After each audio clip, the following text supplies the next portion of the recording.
Good morning and welcome to Norcal APEX Accelerator's introductory webinar, How to Do Business with the Government. My name is Amanda Anderson. I'm the program coordinator for Norcal APEX Accelerator. And today I'm joined by James Forrest, our fantastic procurement specialist. If we can go to the next slide. So before I let James take the reins for the main presentation, I want to let you know a little bit about the APEX Accelerator program and how Norcal APEX Accelerator can help you with government contracting. So as we were kind of chatting about earlier while folks were filing in, the APEX Accelerator program is a nationwide network of over 96 centers that can help you for government contracting assistance from registrations and initial certifications to helping you make sure you're contract compliant once you win your first one. And there are plenty within the state of California and even more throughout the entire US. So even if you're not within our service area, or maybe you're not even within California, there's absolutely an APEX Accelerator that you can connect with for absolutely no cost assistance. But how does Norcal APEX Accelerator help our clients? Next slide. So Norcal APEX Accelerator services the Northern California 15 counties that you see on that map on your screen. And if you're within one of those counties, you can take advantage of some of our counseling resources. So we offer our assistance through three main pillars of services. Our one-on-one counseling, which is where you can meet with someone like James or someone else on our fantastic team, one-on-one through Zoom or with the limited availability of in-person counseling. And you can sit down with them to discuss any hurdles or hiccups you may be experiencing with government contracting, whether that's a tricky SAM registration or trying to find opportunities within these government agencies on the local level. Your one-on-one counseling is going to be a major resource for getting you through the government contracting journey, or maybe just having some questions about what you're doing. Our second pillar is our custom bid matching program, which is actually a service that we pay for and offer to all of our clients at absolutely no cost. And what this service does is it allows us to help you set up an account with the criteria that you are looking for in government contracting. So maybe that's a specific product or industry or agency or location. We can help you narrow down all of these criteria, and this software will take that criteria and search for opportunities relevant to you. And then once it finds those opportunities, you'll get it directly to your inbox and essentially get possible government contracts that are relevant to you and your business almost weekly, if not daily, depending on your product or service. And that can take a lot of the guesswork out of government contracting because there are so many websites, local and state and federal level, that you really need to pay attention to find these opportunities. So absolutely a huge benefit to becoming an APEX Accelerator client. And our third pillar of assistance is our resources and trainings, which you're actually taking advantage of right now. We put on webinars and trainings, both in person and virtual, throughout the entire year on varying topics. So anything from an introductory webinar like this to maybe the next step of how do you craft your capability statement? Or maybe you're a little bit further along in the government contracting process and you're ready to start meeting with representatives from NASA or the Bureau of Reclamation or the California DGS. So definitely keep an eye on our event calendar, but also check out our website. We maintain a robust website with a ton of links and documents and instructions, in addition to all of our previous recorded webinars that you can access without even being in our service area or signing up to be a client. They're there for you, no matter where you are or who you are. So if you haven't checked out Norcal APEX Accelerator or your local APEX Accelerator, I cannot recommend it enough because it is a free resource to help you find success in government contracting. So with that, I believe I will pass it over to James, and I'm going to open a poll. We're hoping to get a bit of an idea of where everybody in the audience is in government contracting. Are you brand new to it, just trying to figure out where to start? Or are you fairly experienced, maybe looking for a mentee or someone to take under this subcontracting wing? And so as that poll is running, I'll go ahead and pass it over to James. All right, thanks folks, and thanks for engaging in the poll. As Amanda mentioned, my name is James Forrest. I'm a procurement specialist here, and I'm looking forward to today's presentation. It's a lot of information. It's kind of drinking information from a fire hose, as we say. So hang tight, you will have a recording of this. You'll get the presentation slides as well, and take some notes, and hopefully you'll get a lot out of it. Just a training disclosure before I go through the agenda. This is accurate at the time as far as we know. We've done our best due diligence to make sure that we're not giving misinformation, but this could change. We're recording this in January of 2024. There could be changes in rules that we mentioned here. And then just in general, this is our approach to government contracting and how we understand it. We are the official technical assistance program of the federal government, but we, when you're going into presentations, you're learning, just use your critical thinking skills and realize that there's exceptions to every rule. And just to kind of think of it that way, we're kind of your guides through this landscape. There may be many paths up to the top. So let's jump in. The agenda for today, first of all, we're going to talk about what is government contracting. I want to make sure we're all on the same page. There could be some confusion on whether something's a grant or a contract and things like that. How to determine if selling to the government is right for you. And I say this often, we are not salespeople here at APEX Accelerator. A lot of folks will come from training courses, YouTube, Instagram, TikTok ads, and have some ideas about government contracting. We may be one of the first people you talk to if you're coming in from that are not interested in selling you something. We have certain goals, what we want to achieve with businesses, but we only want to get you into government contracting if it's something that you really are dedicated to, and it's the kind of industry that you belong, that is proficient in government contracting, it's commonly procured and things like that. And if you're ready at this stage in your business, if you are, we'll talk about how to get started. A lot of different things that go into that. Marketing to the government, this is a commonly underestimated time sink.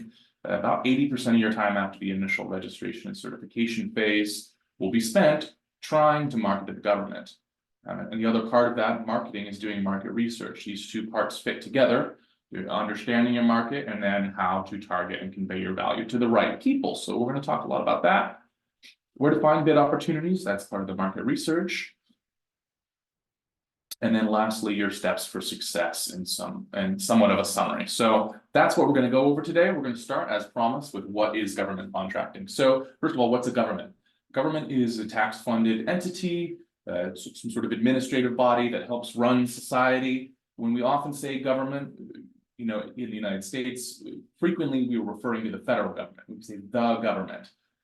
When we say government, we're referring to all kinds of different agencies. So not just the federal government, not just even the state government. There's 50 states, they're all independently operated and governed, but also the thousands of counties, 3,000 counties, something like that in the United States, and the tens of thousands of cities. But not even just that, we're also talking about tribal governments. Native American tribal governments are all sovereign governments.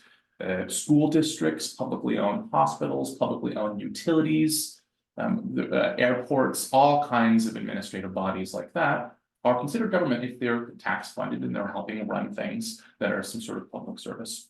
And so when we talk about contracting with the government, we're talking about what happens when a government needs something. So they need a road paved, they need printer paper for their offices, they need somebody to go out and help with put out wildfires. They will go to the private sector quite often. Now, this is more of a trend in the last 50 years. You're seeing the governments go more to the private sector for more kinds of goods and services that they need. It used to be the government did a lot more in-house, so to speak, meaning that they hired W-2 workers. If they needed some sort of expertise, they would have someone on staff that could provide that expertise.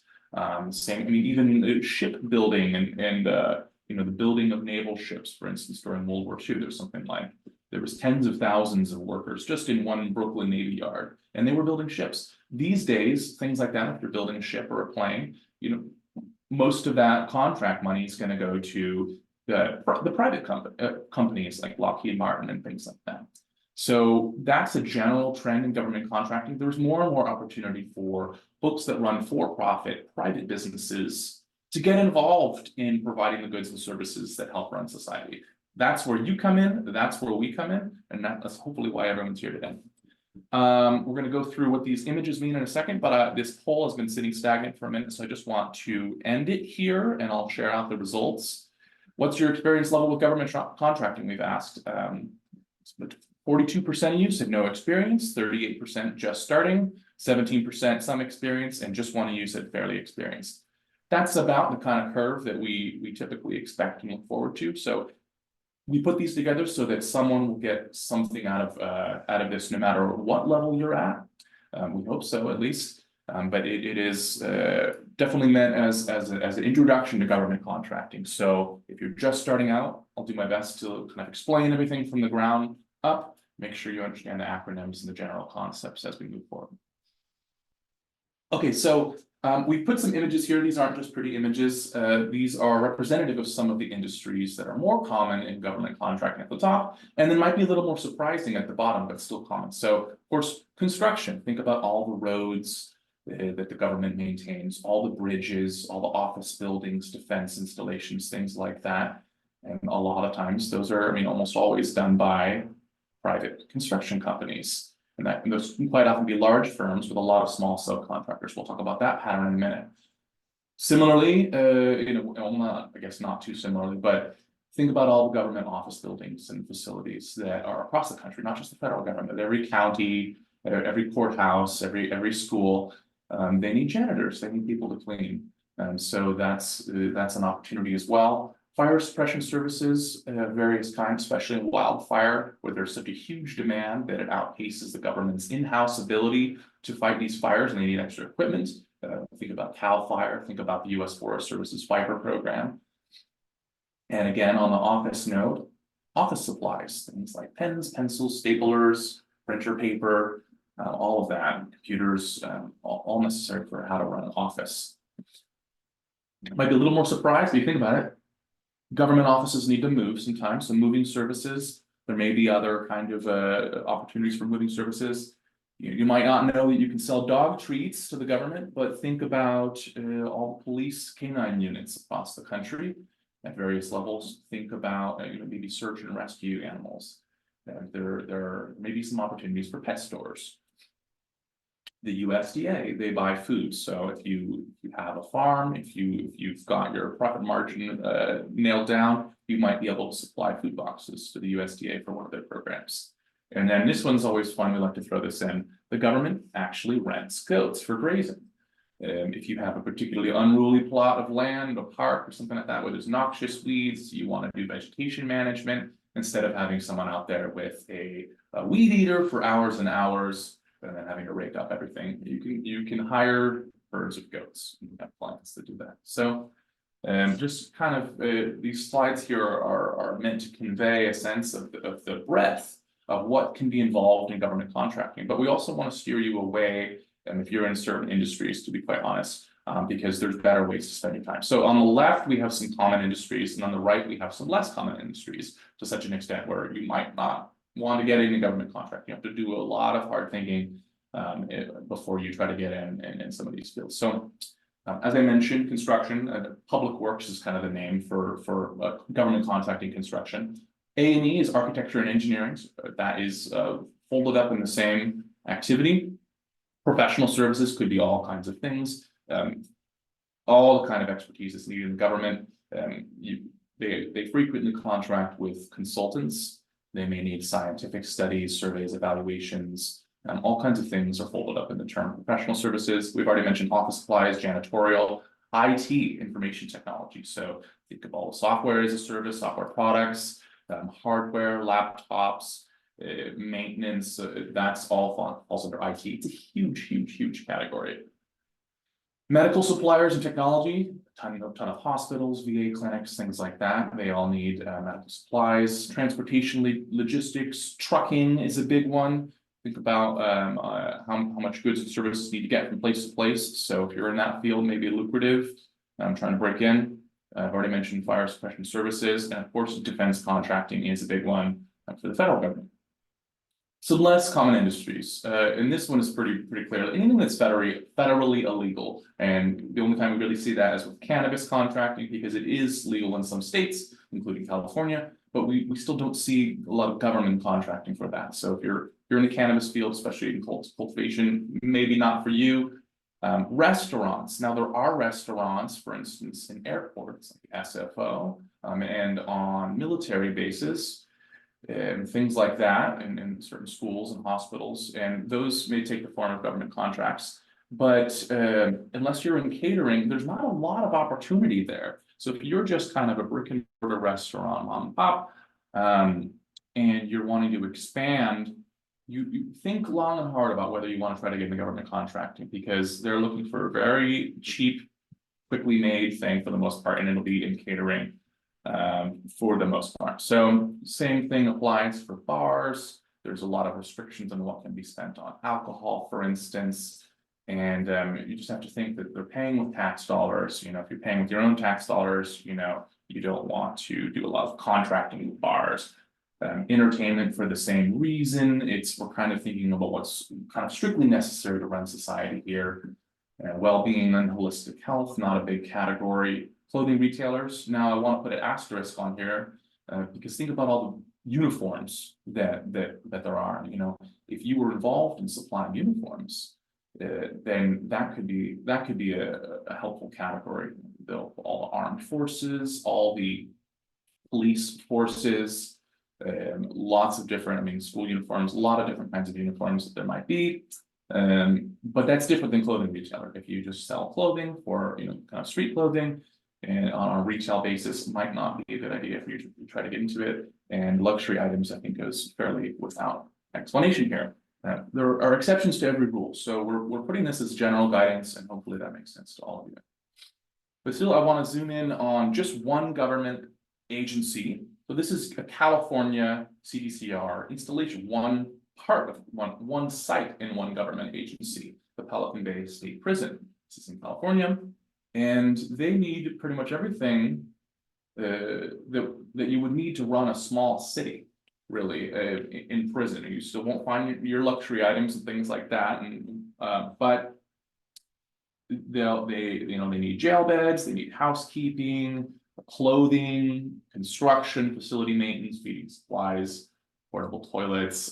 You're really kind of all over the place here. Water testing, USDA foods, of course.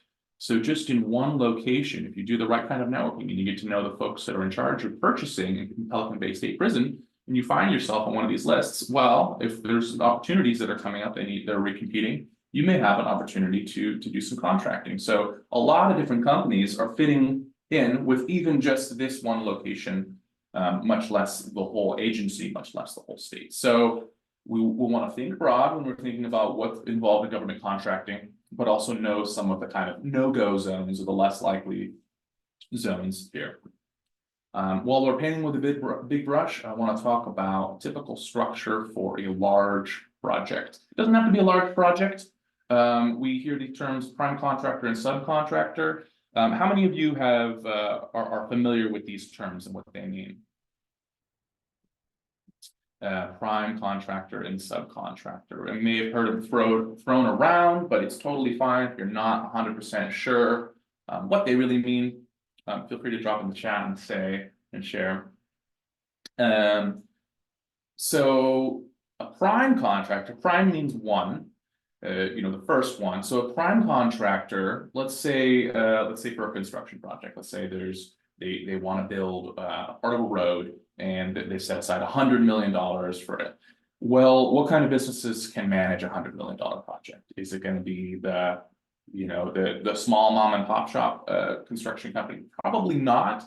They need a large company. So they need a large company that's going to be able to manage a giant contract like that and perform and has all the experience. So quite often in a large project, the prime contractor will be a large business. And then they deem that they can't set aside things for small business. But there's often requirements, both from the government and just practical requirements for the economics, for the prime contractor to go out and find subcontractors to perform specific duties, drywall installation, electrical, rebar, things like that. So quite often these subcontractors are small businesses, and it may be that they need DBBEs, small businesses, DBEs, different kinds of certified firms like that, in order to reach certain goals. And that can be a boost to getting subcontracting work. But generally, your relationship as a subcontractor is with the prime contractor, whereas the prime contractor's relationship in the contract is primarily with the government, and then they have subcontractors to help out. So the prime contractor has the ultimate responsibility. For a lot of what we're talking about, we're going to be talking about prime contracts, because prime contracts can also be small. It could be $100 purchase. It could be a prime contract, as long as your relationship is directly with the government.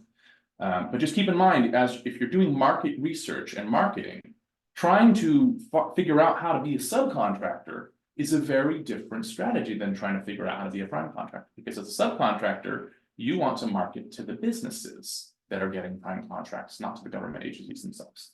So it's two different bins that we put contracting in, and I will default when I'm talking about here to talking about prime contractors, reaching out to contracting officers and things like that. So just keep that in mind as we go through here. Okay, let's start things off after that kind of introduction to different concepts in contracting. We're going to talk about a recipe for success. And as I mentioned in the beginning, we're not salespeople. We don't want to push anyone into government contracting if they aren't completely dedicated and willing to spend, frankly, quite a bit of time getting into this industry.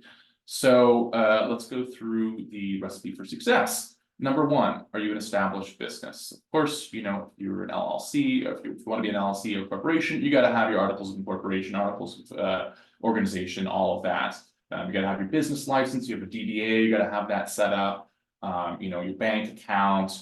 We want you to have some sales already. And a lot of folks get confused at this point. I mean, we'll talk about this in a second, past performance. I'll save that for in a second, but your business has to be established and set up. So that means that you have to be ready to do business, and maybe you think about in the private sector. If you need any help with this, talk to the Small Business Development Center. They're kind of a sister program to ours, and they're very helpful. They've got a robust network in Northern California and abroad. You need a business plan. So that's going to be important. The business plan should include government contracting in it, and that's something you can discuss with us about it. But basically, there has to be room in your idea for growth and how you're going to build your business for government contracting. Financial stability. So you're considering government contracts may pay well, or they may have a lower profit margin than they're used to. And it really depends on the industry and on the agency and all of that. So just think when you're going through here, am I going to be able to afford to sell to the government? Quite often, another issue is with payment. It may be 45 days, 90 days, however long after the completion of a project, not the award of an opportunity, but the completion of a project before you can get paid. So can you front the cost of performing on a project without being paid for sometimes 3 months after you complete it? So can you hire all your employees? Can you handle all the overhead and all of that? They will almost never pay you up front.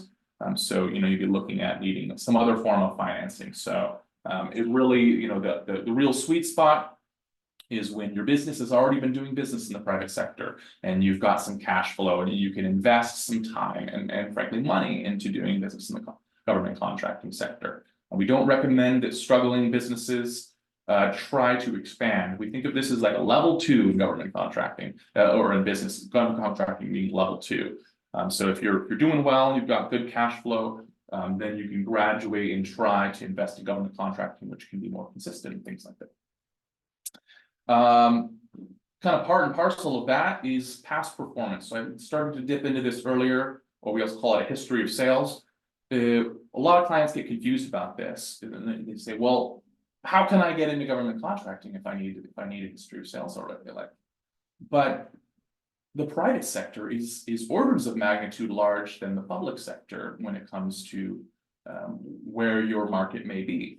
And that's true for almost every industry, that there's opportunity in the private sector. So we want you to have clients, to have customers in the private sector. We want you to be already in the habit of being able to do business, perform on contracts and purchases, and to be able to demonstrate, frankly, to the prime contractors, to the government agencies, that you know what you're doing, that you've done this before. The best way to do that is by showing that you are an established business, that you've got financial stability, and you've got past performance. You've done this before. You've sold what you're selling. You're not a newborn in the business world.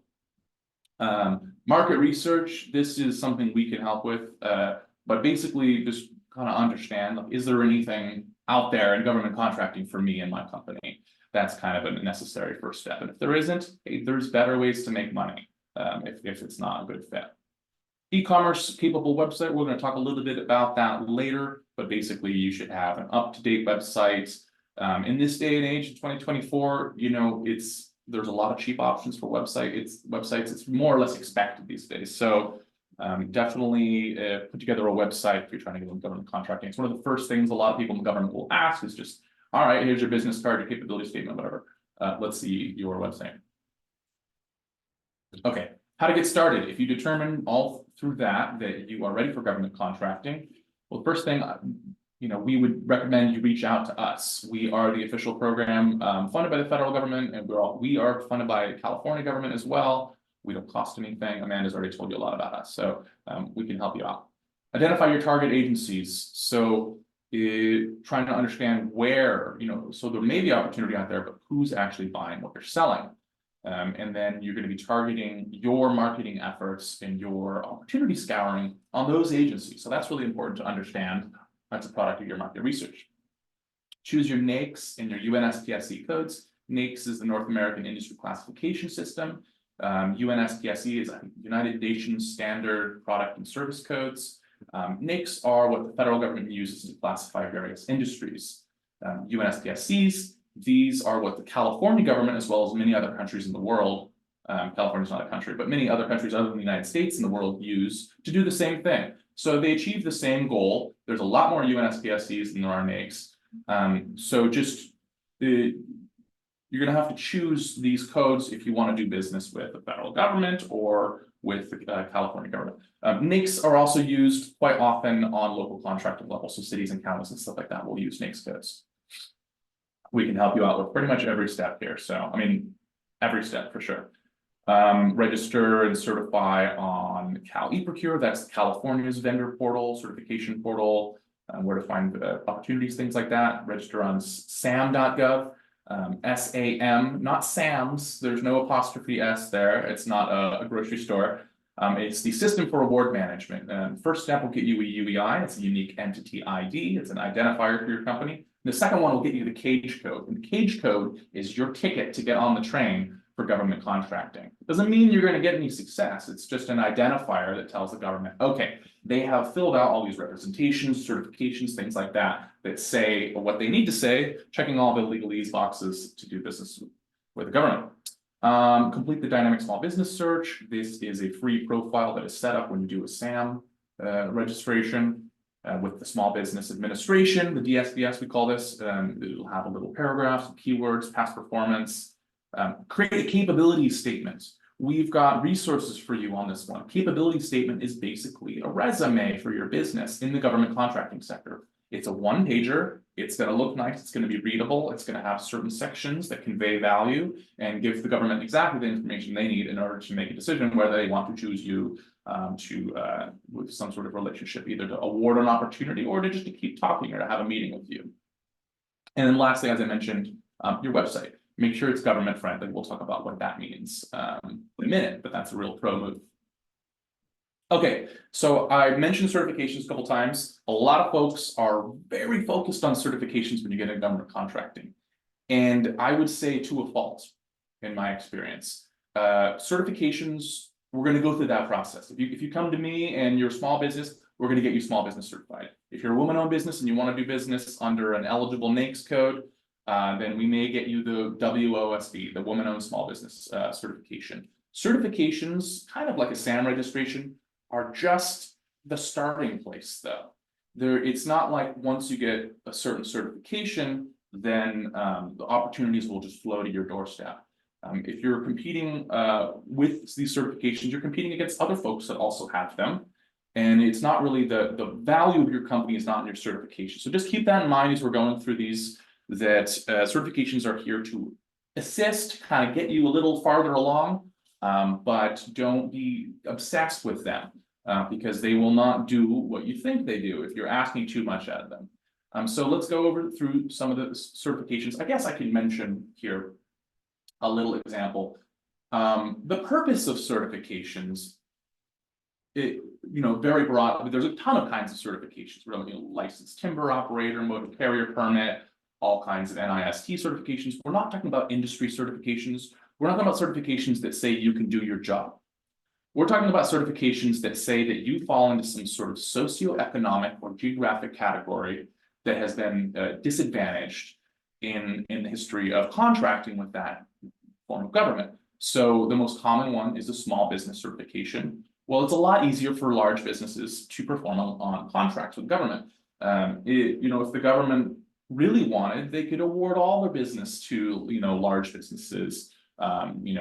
It's like if you want to go to the store, you need something. You need I don't know, I don't have a good example, but you could either order something online from Target or Amazon, or you can go to Old Town and walk around and find something in a mom and pop shop. And I think we all have the inclination that we would rather do business with the mom and pop local business, the small business, but it can be harder to find what you need. It can cost more. So these are just the realities of doing business in the modern economy. But we want to do business with small business. So we might say, okay, let's do business with a small business. Let's not go to Target. It's the same kind of idea with the certifications on the government contracting level. They want you to certify that you're small so that they can check a box and say, okay, only small businesses can compete for this solicitation.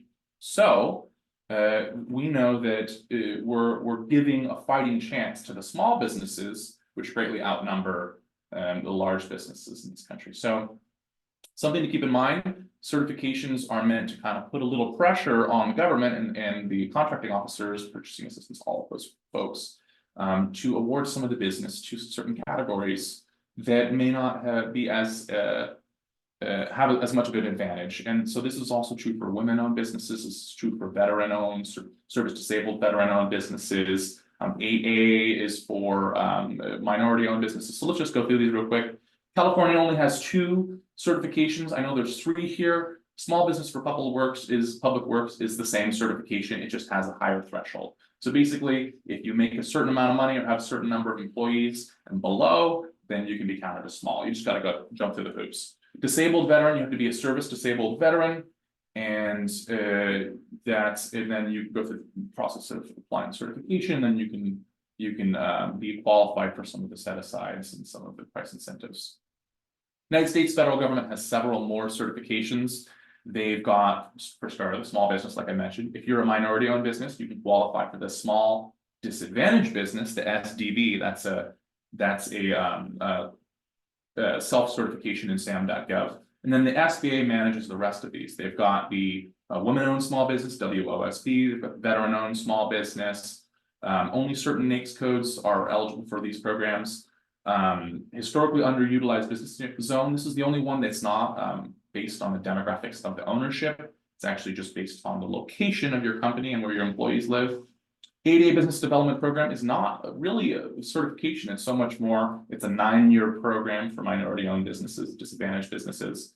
And then the DBE rather, it's easy to get those two confused. Disadvantaged business enterprise. This is a bit of a gray area. The U.S. Department of Transportation mandates that every state needs a DBE program, and every state has a different sort of certification program.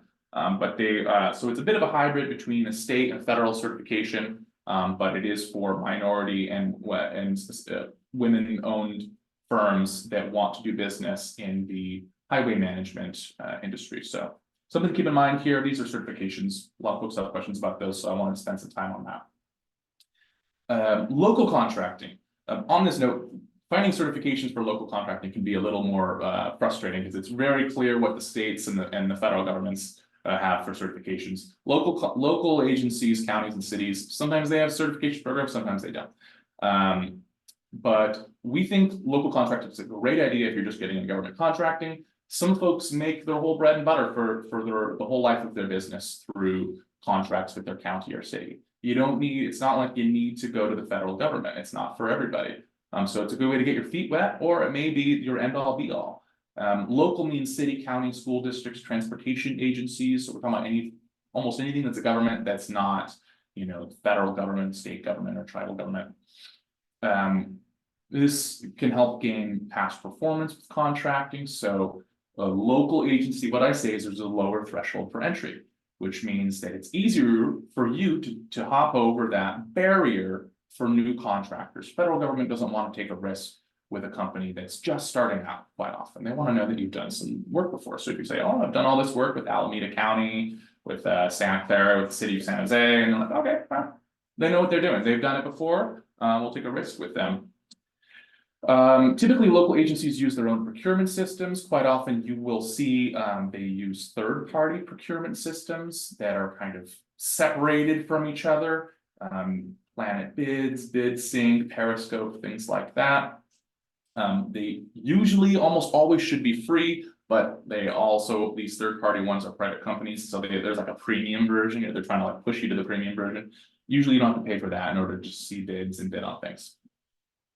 There may be some local business preferences, so we're about certifications here. There may not be, but for instance, there's the LBE certification in San Francisco. Alameda has the SLEB, small local emerging business. So just keep in mind there may or may not be, so do some research there. And you can go to our website and find a list of local agency procurement sites there. Capability statements. These are really important. As I mentioned before, it's like a resume, it's a one-pager. It's kind of like a flyer. There is something of a format that you're expected to follow, but it's a marketing document. So there is a lot of freedom how you want to arrange it. Here's kind of a general consensus that we abide by, that what you need to include. You need a brief intro paragraph. You need core competency. So this is a bullet list of what you do, very cut and dry. You need differentiators that explain why you're different than your competition. Try to use facts and figures, statistics as much as possible. Are you 20% cheaper, faster, you have more experience, really put your money where your mouth is.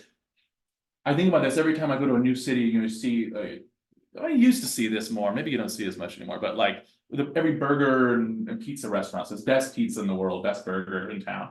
Anyone can say that. Anyone can say we provide exemplary service. What does that mean? It means nothing to the federal government or into the state government, most governments, honestly.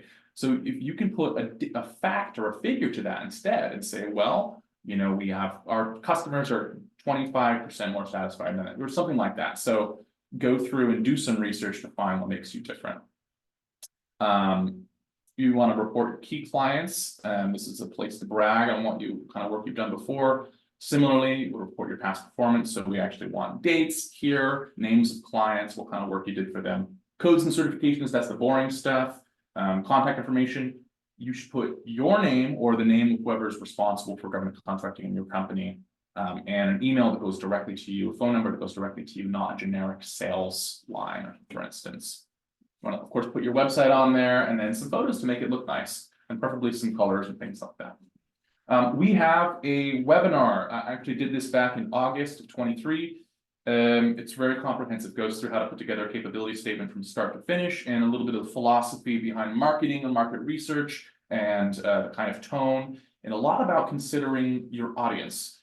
Marketing in the government contracting sector is very different than marketing in the private sector. The same language will not work in both. So you want to think in a different way. Who's my customer here? Well, the customer that you're actually interfacing with, that you're sending capability statements to, is going to be a contracting officer. They may not be the ones who really are going to, they're not the end users quite often. So how to market to them is different than in the private sector. We also have a template that you can use. You can download it. It's going to be linked here, but it's also on our website. Go to services and click on capability statements, and everything you need to find will be from there. Okay, contracting ready website. I mentioned this before very briefly, but first of all, you should have a website. And a lot of you are not great with computers. I understand. Hire someone to do it. You can hire a little freelance work and get someone to set up a website, and then make sure it's updated. Make sure it looks professional. This day and age, most industries you'll need a website in order to be competitive in your marketing. The real pro move that we like to show folks is to put a government tab. So you have your general website, but if you're marketing to government agencies or prime contractors as a sub, if someone clicks on government contracts, or they go to your website and they see something that says government contracts, first of all, immediately they, oh, well, they've really thought this through. They mean business. They are in the business of government contracting. And if you click on there, and then you've got company overview that's very specific to government contracting, appropriately written in the correct tone and using the right kind of language. If you've got a list of your projects, you've got a link to your capability statement. For instance, what we're seeing here on the right, not an endorsement of this company. It's just an example of a nice looking government tab. You've got your codes, all of that stuff. That's a really great idea for kind of standing out in your marketing efforts here. Got some of the, another example of a website, and not an endorsement, but they've got some logos. If you're not supposed to use government logos for the most part, but if you clearly label it as clients or past performance, they let you get away with it. So you can see they've got USDA, Army Corps of Engineers, Forest Service, and NOAA. They are also GSA contract holders. That is a contract vehicle. We're not going to talk about it, but if you have it, you definitely want to mention it on your website. Okay, marketing. As I mentioned, marketing is greatly underestimated. A lot of folks think that you're going to get your registrations and certifications. Maybe if you get a WOSB certification, then you'll look out on sam.gov, and then you'll apply, and then you'll win. That is not most people's journey in the government contracting marketplace. A lot of times what happens is people will spin their wheels waiting for opportunities to come to them. What's the solution? The solution is to do two things. One, understand your market, which means reaching out and asking questions, doing Google searches, but also attending conferences and things like that. And guess what you can do at the same time that you're understanding and researching? You can market your business. So it's always two sides of the same coin, the way I like to see it. It's like the yin and the yang. You are going to convey your company's value while also understanding how your company can fit into the industry in government contracting that you're trying to get into. So first, you want to develop a marketing plan to target the agencies or the prime contractors, other businesses who buy what you sell. So that's important. Getting a kind of general understanding, putting it out in writing. And you want to network and establish relationship with government agencies, prime contractors, and other small businesses. Why other small businesses? Two reasons. One, they understand, knowing your competitors can be helpful. Understanding what they've done, and you can learn a lot from what your competitors have done. But also, you can team up with your competitors. Then they're no longer your competitors. You can form teaming agreements and go after projects that would be beyond the capacity of either of you individually. So think broadly about your relationships here. And then, when you're reaching out to government agencies and prime contractors, don't think narrowly just in terms of email. Think of going to expos, industry days, matchmakers, phone calls. If you're in the local area, you can even think about trying to set up a meeting and to head by in person. Sending your capability statement to them via email is great. Bringing capability statement to a meeting, that's great. So think about this broadly. There's a lot that you can do to market your business that's not passive. Social media is used in networking, of course, especially LinkedIn, not so much TikTok for various reasons. But if you have a good LinkedIn profile, a lot of contracting officers and prime contractors are on LinkedIn, and you can reach out and strike up a conversation that way. I want to remind folks that even though there are very stiff bureaucratic procedures that you have to get through in government contract, you got to fill out the standard form 1449 and check the right boxes and log in with your username, password, and put in the codes and everything. It's not actually computers that are in charge of this process. It's human beings. We have our own subjective inclinations and all of that, and we try to do our best. Everyone tries to do their best to make it fair, but who you know is important, and the kind of networking and relationships you build is really important in this field. So keep that in mind. Building relationships is key. It is ultimately humans deciding what to purchase and who to purchase from. Okay, small business representatives. There's small business liaisons, small business specialists. There are people whose entire job it is to connect small businesses with government agencies.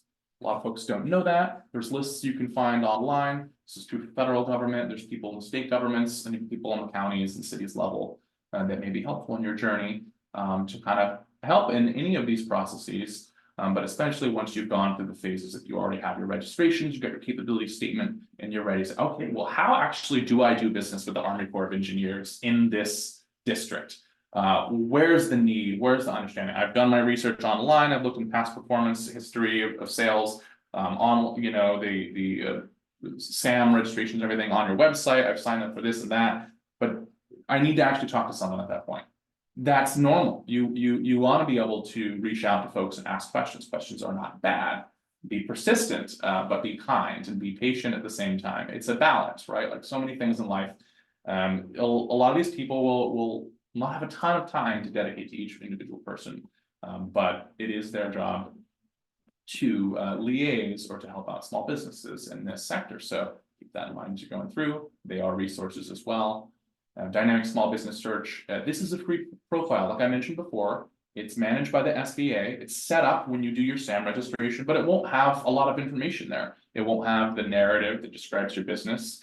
It won't have keywords. If you have any specialized equipment, there's nowhere to put it there until you sign up through the back end and fill it in. So we can help you fill that in. The nice thing about the DSBS is it's what the actual contracting officers quite often will use to find companies to satisfy their procurement needs, or just to make sure that there's enough companies out there that they should issue something as a small business set aside and not just award it to a large business. It's free marketing. You just got to jump through a couple hoops. All right, let's keep going through here. And we're getting kind of towards the end here. Where to find bid opportunities. So, you know, I mentioned you want to be proactive. You want to just wait for bid opportunities to come up. But of course, that is how a lot of things happen. They will post something online and you will go out and find that and respond to it. That does commonly happen. Frequently, you'll have your most success if you've already sort of worked that opportunity a bit. You know it's coming, you know who's issuing it. But you want to be aware of where to find that opportunity. So local agency websites, procurement pages for every county and city and all of that. You can find those online. We've got a list of them on our website. Prime contractor websites. If it's a large prime, especially in the construction industry, you see this all the time. There's actually you can sign up as a subcontracting vendor, and then they'll give you a call if they need anything. But also just researching and understanding what their opportunities are. Cal eProcure, as I mentioned, that's the vendor portal, opportunities portal, procurement portal for the California state government. Under quick links, you can find the events, upcoming open opportunities. That's something that you can get involved with in order to find open opportunities. SAM, similarly, System for Award Management, federal government, they've got contracting opportunities, a ton of them on in their database you can search through. Acquisition.gov is a nifty website. It holds procurement forecasts. So federal agencies are required to publish forecasts of what they think that they're going to be purchasing in the next year with the funds they've been allotted. Not everything is on these sort of forecasts, but you can learn a lot about what is coming out and when it's coming out in order to prepare yourself. So that's a good idea.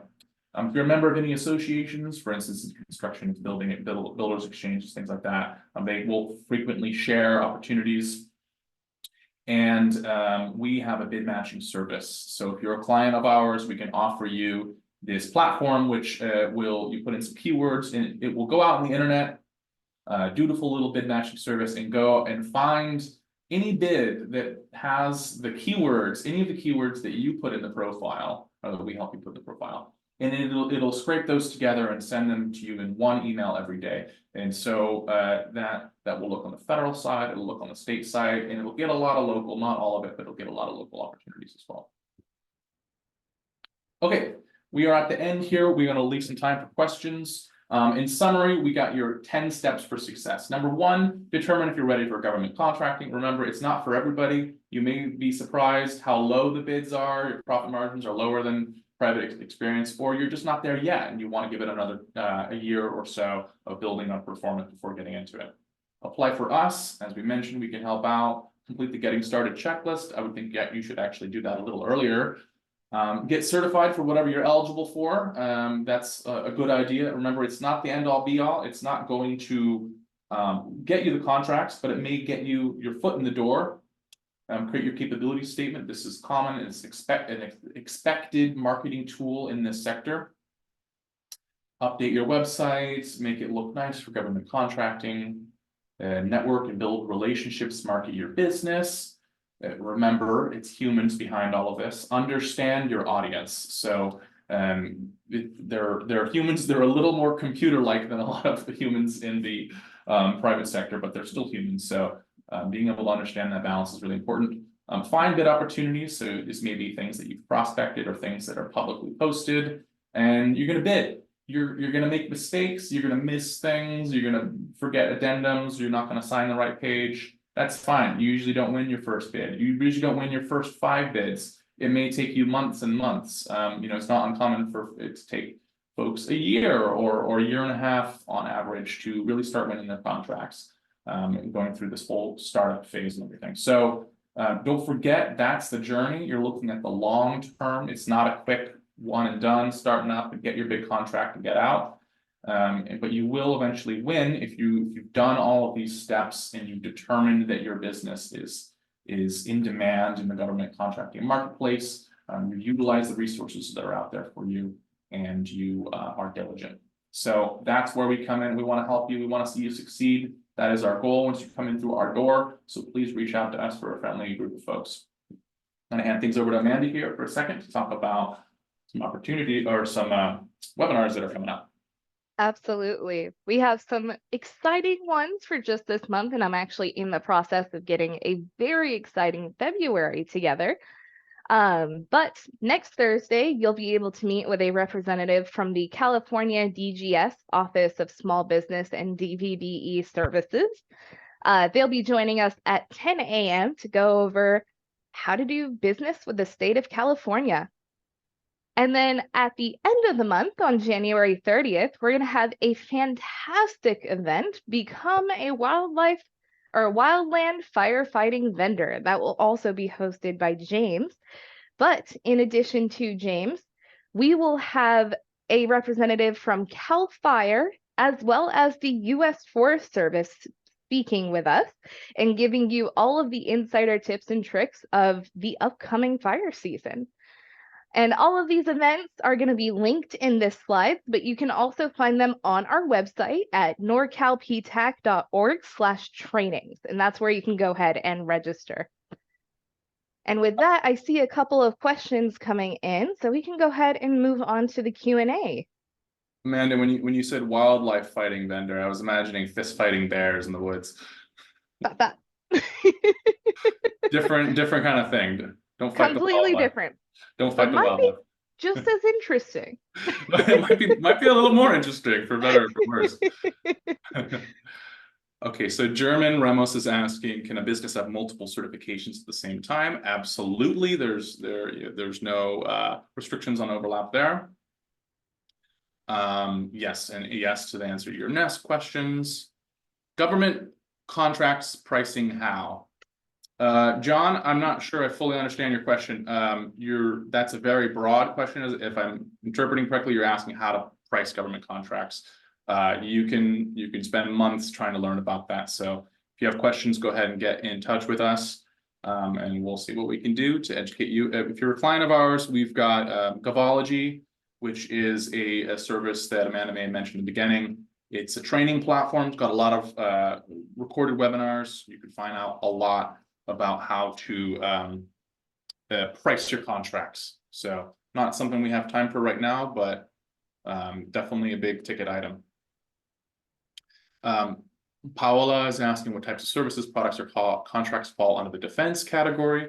Well, all kinds of things. So, if you're doing business with the Department of Defense, then that's any of the armed forces, any of the National Guard, the reserves, any of the naval bases, army bases, military bases in general.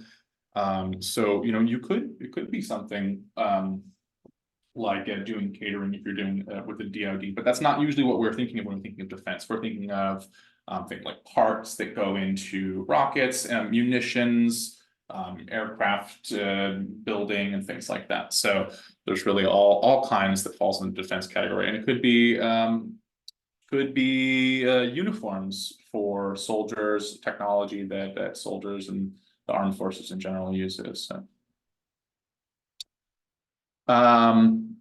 Wade is saying, will the How to Do Business with California be recorded so you can watch it another time? Absolutely. In fact, we've already got recorded versions on our website. Just go to trainings, past event recordings, and filter through, and you'll find those. Benny Hughes asking, what key positions of a contractor can I reach for asking about subcontracting? Key positions of a contractor. Benny, that's a sometimes the questions are too general, sometimes they're too specific. That's going to depend on which contractor you're talking about. I assume you're talking about reaching out to large primes. Quite often they will have someone dedicated, but that's a very specific question. So go ahead and get in touch with us for that one. John Galao saying you don't see a quotation in sam.gov. John, I'm not sure exactly what you're referring to. It depends on your industry. Not every opportunity will be on sam.gov. Okay. Rosa has put a link there. Thanks, Rosa. That's like contracting assistance programs. Heather's asking regarding reaching out to prime contractors. Is there a directory of primes in a given area that are bidding government work and might be looking for diversity spend contractors? So no. The short answer is no. It is annoying trying to do business as subcontractor because there is not something like, well, the federal government's like relatively organized. They've got the different lists of the procurement forecast, different agencies, got all the past contracts that have been awarded. You can find on the websites like FPDS and USA Spending. It's different when in the private sector, you may have in builders exchanges, there may be resources, things like that. But there is not going to be just a list of primes, who would maintain that list. There on the federal level, there's something called subnet. You can post ads as a subcontractor or as a prime contractor looking to team up for certain opportunities. There's a similar thing on California Cal eProcure website. You can post vendor ads either as a prime or as a sub.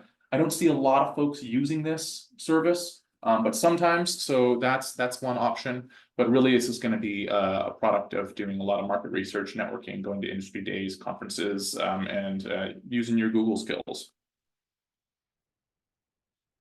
Okay, Margaret's looking for the resources and capabilities statement. Looks like Amanda might be typing an answer there. It's on our website under services, capabilities statements.